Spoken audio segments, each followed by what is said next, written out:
नमस्कार मित्रांनो. Madam trial झाली का व्यवस्थित? हो झाली. ठीक आहे थँक्यू. ट्रक चालवतो तुम्ही, ट्रकचं ट्रायल ह्या मॅडम होत्या घ्यायला. धन्यवाद मॅडम. तर गुड मॉर्निंग मित्रांनो. आज निघाले बारामतीला. आपला JCB जो आहे हा रिपासिंग करायचा आहे बारामतीत, म्हणून आज सकाळ सकाळ लवकर निघाले बारामतीला. आज सकाळ सकाळ मित्रांनो इतकं उकडतंय ना बाहेर, काय बोलायचंच काम नाही बघा. आणि पाशिंग करणं खूप गरजेचं आहे आज मित्रांनो. मशीनला आपल्या एका JCBला 15 वर्ष पूर्ण झाली. पाशिंगला तर निघालो बरं का मित्रांनो, पण सगळ्यात मोठा प्रॉब्लेम माझा असा होता की मशीनची पुढची काच फुटलेली होती आणि ही काच बदलल्याशिवाय पाशिंग होऊ शकत नाही मशीन RTO ऑफिसला. मग त्याच्यामुळं काय झाले, सकाळी सकाळी लवकर घर सोडले आणि बारामतीला निघाले, कारण की बारामतीमध्ये काचेची आपण अरेंजमेंट करून ठेवलेली आहे. तर तिथं पोचणं खूप गरजेचं आहे फक्त लवकर, कारण की RTO ऑफिस पण गाठायचं आहे पुढं. तर मित्रांनो हे शारदानगर आहे माळेगाव बसलं आणि हा कसबा बारामतीमध्ये. इथं समोरच अमित शेटचं दुकान आहे, गणेश मोटर ग्लास सेंटर म्हणून. तर इथं पोचलो आहे आपण. सकाळी लवकर आल्यामुळे दुकान बंद आहे. आलो बारामतीत आपण. श्री गणेश मोटर ग्लास जगदाळींचं दुकान आहे बघा. इथे मशीनच्या वगैरे सगळ्या गाड्यांच्या काचा इथे मिळतात. तर आज लवकर आलो उठून. मशीन आली, काय झालं, काच फुटली होती मशीनची आणि राहिली बदलायची अशी की ती कंपनीत काही काच मिळत नाही. 2010चं मॉडेल आहे ही, त्यामुळे कंपनीत काचा मिळत नाहीत. तर ह्यांच्याकडे काच शिल्लक होती, शिल्लक नव्हती ह्यांच्याकडे बी संपली होती, पण ह्यांना मागवायला लावली बाहेरची काच. तर ह्यांनी मागवली, कारण की आज पाशिंगचा दिवस आहे. लवकर बदलून काच फिटिंग झाल्यानंतर वाळली बी पाहिजे लवकर, कारण की RTO ऑफिसला जायची बारामतीत. काही खाल्लेलं नाही, भूक लागली जरा, कुठंतरी नाश्ता करावा म्हणला तर जरा. मित्रांनो मी नाश्ता करून येईपर्यंत तर आम्ही शेटणी ही नवीन काच बाहेर काढली पण, आणि ही जी जुनी काच आहे फुटलेली आपली, ही खोलून बाहेर काढण्यासाठी त्यांचं काम चालू पण केलं. ज्यावेळेस काच फिटिंग करतो ना आपण नवीन, त्यावेळेस ते ब्लॅक कलरचं पेस्टिंग लावलेलं असतं, त्याचं रबर तयार होतं एकदम कडकमध्ये, आणि त्यावेळेस काच फिट होती. पण ते ज्यावेळेस काच बदलायची असते ते रबर काढायचं खूप कठीण असतं. म्हणजे पण त्याला एक इलाज असा असतो की ही ॲक्सिलेटर वायर आहे बघा, या वायरने एकदम कटिंग करून काच एकदम टकाटकमध्येच आहे अशी बाजूला काढली. काही प्रॉब्लेम नाही, काय नाही, एकदम व्यवस्थित काच बाजूला काढली. फक्त गडबड एवढ्यासाठीच होती मित्रांनो, कारण की काच फिटिंग नवीन केल्यानंतर 1 तास कमीत कमी वाळायला जाणार आहे ती पेस्टिंग. मग काय आम्ही शेटनी कणाकणाच फ्रेम साफ करून घेतली आणि पेस्टिंग करायला सुरुवात केली. पेस्टिंग बी असं एकदम जबरदस्त केलं या की ओकेमध्येच. मग काय ह्या बायांनी बी काच आणली उचलून एकट्यानेच गाड्यानी. आम्ही शेटणी वर घेतली आणि दोन्हीकडून धरली. ही काचाचं काम बघायचं म्हणजे आता ह्यांचं रोजचं काम आहे, पण आपण बघायचं म्हणजे उघड धक्का बिका लागला कुठं फुटायची भीती आहे आपल्याला. पण ह्यांचं रोजचं काम असल्यामुळे एकदम सफाईदारपणे एकदम आम्ही चटणी काच फिटिंग ओकेमध्ये केली. मशीन बी असं राव दिसायला लागली चिकनं, काय बोलायचंच काम नाही. म्हणजे रूपच बदललं मशीनचं. माझं मशीन आहे वाटानंच मला, कारण की त्याच्यावरचं ते जे नाव होतं वगैरे सगळं जय मल्हार आर्टमोर्स वगैरे सगळं निघूनच गेलं त्याच्यावनी.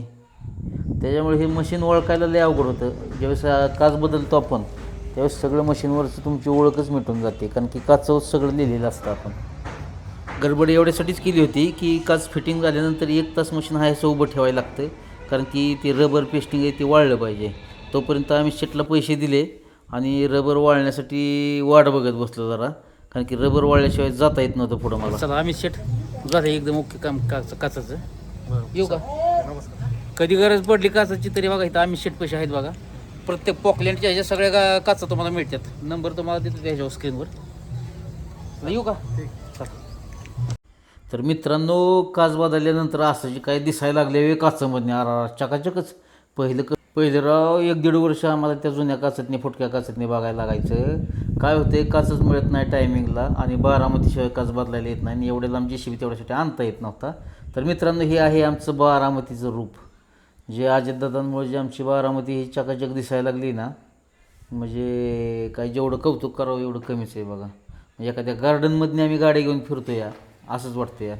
तर मित्रांनो हे आहे आमचं बारामतीचं रेल्वे स्टेशन बघा, बारामती रेल्वे स्थानक. मग परत आमच्या गार्डनमधून JCB सन, कारण की RTO ऑफिसला जायला उशीर झालेला होता थोडासा, मग जरा कान जरा जावं म्हणलं फास्ट. हे डाव्या हाताला बघा आमचं पंचायत समितीचं ऑफिस, हे भव्य दिव्य असं ऑफिस आहे. परत तिथनं पुढे गेल्यानंतर जवळच म्हणजे आमचे कैलासवासी आदरणीय अजितदादा पवार यांचं इथं आतमध्ये घर आहे. इथं आल्यानंतर इमोशनल खूप होतो आम्ही, कारण की पहिल्यासारखं आम्ही अजितदादा आता पाहू शकत नाही आहे. पण जे ही अजितदादांनी जे विकास करून ठेवला आहे ना, हा कायम दादांच्या रूपाने पाहायला मिळेल आम्हाला. हा आहे बारामतीचा सुभद्रा मॉल आमचा डाव्या हाताला. हा आहे बारामतीचा मेन पेन्सिल चौक. इथून लेफ्टला गेले की RTO ऑफिस आहे जवळच. इथून ह्याच चौकातून पुढं जावं लागतं. ह्याच चौकातून सरळ पुढं गेल्यानंतर पुढं पेजो कंपनी आहे. पेजो कंपनीनंतर बारामतीचं एअरपोर्ट आहे. तर मित्रांनो, JCBच्या रिपासिंग बरोबरच आपल्याला अजून एक काम होतं आपल्या RTO ऑफिसला. आपल्या लायसनच्या ट्रायल्स होत्या. एक 3-4 लायसन आहेत आपली, त्याच्या ट्रायल होत्या. कारण की मागे सगळे लायसन होते आपल्याकडे, पण ती एक्सपायर झाली ती लायसन. कोरोनात 1-2 झाली ती, नंतर काही वेळ मिळाला नाही त्यामुळे एक्सपायर झाली. हे आहे आमचं बारामतीचं RTO ऑफिस. कसं वाटतं एकदम टकाटकमध्ये. मी आतमध्ये जाऊन लायसनची कागदपत्र पूर्ण करेपर्यंत आमच्या शेळके साहेबांनी मागं जाऊन JCB पासिंग बी करून घेतला. आता राहिला विषय फक्त आपल्या लायसनचा. तर मित्रांनो, रिपासिंग झालेलं आहे. मशीन लायसनच्या ट्रायल द्यायच्यात आता. ट्रायलसाठी चाललो आता ट्रॅकवर पाहणी करण्यासाठी.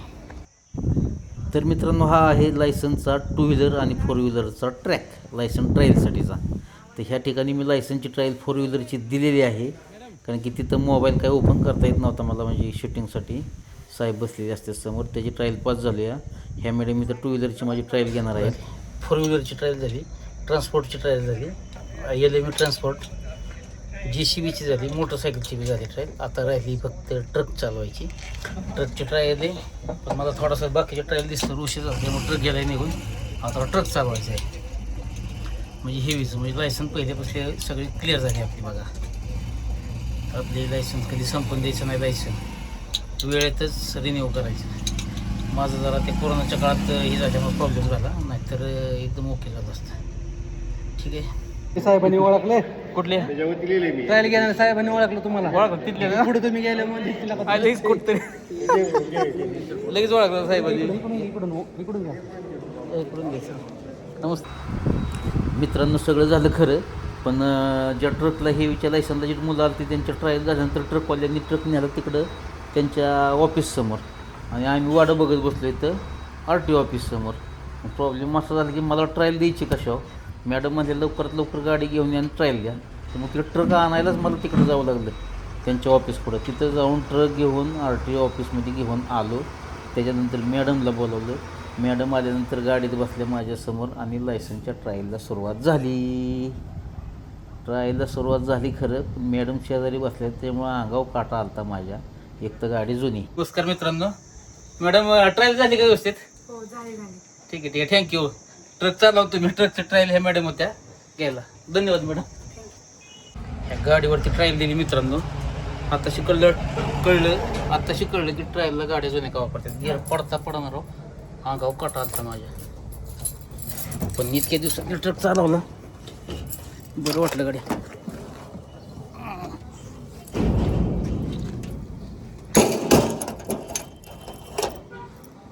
ओके, कसं काय ट्रक आहे? ऋषी मोटर ड्रायव्हिंग स्कूल. चावी काढली मी. चावी द्यायची का त्यांना? चावी इथंच ठेवायची का इच्छा त्यांना? होय, चावी द्या बरं.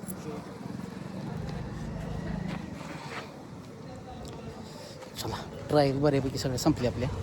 ट्रकची राहिली होती तेवढंच काटा होता अंगावर माझ्या, पण एकदम व्यवस्थित. कितीतरी वर्षांनी ट्रक चालवला आज, पण ट्रायल एकदम ओके झाली. तर मित्रांनो, सगळ्या ट्रायल कंप्लीट झाल्या व्यवस्थित. लायसन रिन्यू झाले सगळं, परत येईल घरी म्हणा सगळं. आता JCBचं रिपासिंग झाले, सगळे झाले. महत्त्वाची गोष्ट आहे, JCBला आपल्या ह्या पहिल्या 2 नंबरचा JCB, ह्याला 15 वर्षे पूर्ण झाली. ट्रायलचं सगळं ट्रॅक आहेत पाठीमागचं, सगळे व्यवस्थित दिल्या. ट्रकची दिली, 4 व्हीलरची दिली, 2 व्हीलरची दिली, JCBची दिली, सगळेच दिल्या. रिपासिंग बी झाली सगळं. तर आता घराकडे निघायचं. तर मित्रांनो, बारामतीच्या RTO ऑफिसमधून पडलो बाहेर आणि निघालो घराकडे. आणि बारामतीच्या बाहेर गेल्यानंतर कुठेतरी नाश्ता करावं म्हणलं पुढे गेल्यानंतर. मग निघालो. पुढं जात असताना बघा, हे आहे समोर डाव्या हाताला आमच्या बारामतीचं मेडिकल कॉलेज, राजमाता पुण्यश्लोक अहिल्यादेवी होळकर वैद्यकीय महाविद्यालय बारामती. हे असं एकदम आमच्या बारामती तालुक्यातील मानाचा तुरा समजलं जाणारं मेडिकल कॉलेज आहे हे. आणि पुढे गेल्यानंतर उजव्या हाताला हे आहे भव्य दिव्य असं महिला हॉस्पिटल. प्रचंड सुविधा आहेत तिथं आणि एकदम व्यवस्थित हॉस्पिटलमध्ये महिलांना उपचार मिळतात तिथे. आणि इथून पुढे गेल्यानंतर माळेगावात जरा नाश्ता करायला थांबावं म्हटलं, कारण की JCB लावायला जागा नसते कुठे एवढी पार्किंगला. तर मग माळेगावमध्ये इथं वडापाव खाण्यासाठी थांबलो. फेमस वडापाव आहे इथला. पण वडापाव खायला थांबलो मी खरं, पण लय महागात पडला मला वडापाव, कारण की पुढं झाला जरा मशीनचा मोठा प्रॉब्लेम.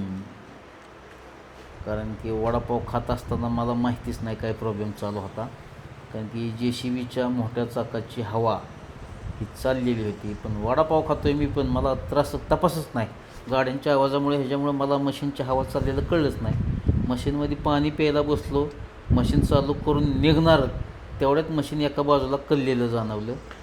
साईडला उतरून बघितलं तर टायर अख्खा बसला होता मोठा. JCBवाल्यांचं सगळ्यात दुखणं मोठं किंवा टेन्शनचं काम म्हणलं तर मोठा टायर पंक्चर होणे. म्हणजे कुठलाही घोटाळा व्हावा, पण मोठा टायर कधी पंक्चर होऊ नये. मग तर मित्रांनो, मशीनपासून एक 400 ते 500 फुटावर पंक्चरचं दुकान होतं. पण ह्या पंक्चरच्या दुकानापर्यंत मी JCB कसा आणला असेल ते माझ्याच जीवाला माहिती. कारण की ते कॅमेरासुद्धा मला ओपन करू वाटला नाही, कारण की इतका टेन्शनमध्ये आलो होतो मी. कारण की ह्या दुकानापासून एक 400 ते 500 फुटावर मशीन होतं आणि मोठा टायर पंक्चर झाल्यानंतर चालवता आणता येत नाही मशीन. तर अक्षरशः माझा 1 पाऊण तास गेला इथं मशीन आणण्यात. ह्या एक 400-500 फुटा ह्या ठिकाणी JCB होता आपला. टायर पूर्ण बसला तिथं. तर तिथून मी ढकलत बकेटवर ह्या रस्त्याच्या पलीकडच्या बाजूनी वर तर एक चौक आहे, त्या चौकात आणला.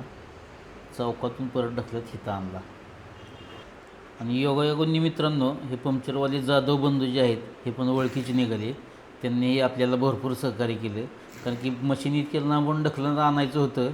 आणि ढकलत आणत असताना त्या चौकापर्यंत आणलं मी, पण त्या चौकात ट्रॅफिक जाम झाल्यानंतर त्यांनी त्या मुलाला पाठवलं त्यांच्या गाड्यांना थांबवायसाठी. हा जो चौक आहे वरचा, त्या चौकातून मशीन अलीकडं रस्ता क्रॉस करून ह्या बाजूला आणलं. मशीन दुकानासमोर आल्यानंतर त्यांनी बी एकदम सहकार्य केलं आणि टायर एकदम जलद गतीने खोलायला सुरुवात केली, कारण की मला पुढं उशीर होणार होता. त्यामुळे टायरला खूप सहकार्य केले त्यांनी मला खोलून पंक्चर काढण्यासाठी. तर मित्रांनो, मोठी पंक्चर काढून झाली आणि ते पंक्चर कशामुळे झाली ती चेक करत होते. ते चेक केल्यानंतर असं लक्षात आलं की जो पॅच होता आतल्या बाजूला टायरच्या, तर त्याला घर्षण होऊन टोपला चिमटा बसला होता. आणि चिमटा अशामुळे बसतो की जास्त रनिंग झाल्यानंतर टायर ॲटोमॅटिक गरम होतात. एक तर दिवस उन्हाळ्याचे आहेत, त्याच्यामुळं रनिंग करत असताना थोडंसं मशीनला रेस्ट देऊन करावं लागतं रनिंग, कारण की उन्हामुळं टायर गरम होतात आणि जास्त हापके बसून आतमध्ये कड बसतो टोपाला आणि पंक्चर होती टोप. तर सगळी पंक्चर काढून झाल्यानंतर टायर फिटिंगला घेतला जाधव बंधूंनी आणि नट जरा काय स्लिप होती पण ॲडजस्ट. तर मित्रांनो, रात्रीच्या वाजलेले आहेत 8. आता इथनी पुढं घरी जायला वाटते मला 9:30. म्हणजे सकाळपासून सुरुवात सगळी चांगली झाली, सगळी गेले. पण शेवटला थोड्यासाठी 2 वडापावनी गोंधळ केला. तिथं कळलं नाही मला, फक्त हवा चाललेली, टायरला चिमटा बसला. काय उन्हाचं दिवस आहेत, उन्हाळ्यामुळं टायर लवकर जरा गरम होतात. जास्त रनिंग करणं टाळायचं उन्हाचं. मोठ्या मशिनरींचं, बारक्या 4 व्हीलरचं काही नडत नाही, पण मोठ्या ज्या मशिनरी असतात लगेच चिमटा बसतो, कड बसतो, कुठेतरी पंक्चर होत्यात, गायला येतात. बरं, आजचा ब्लॉग संपला इथंच. धन्यवाद. निघालो घरी आता.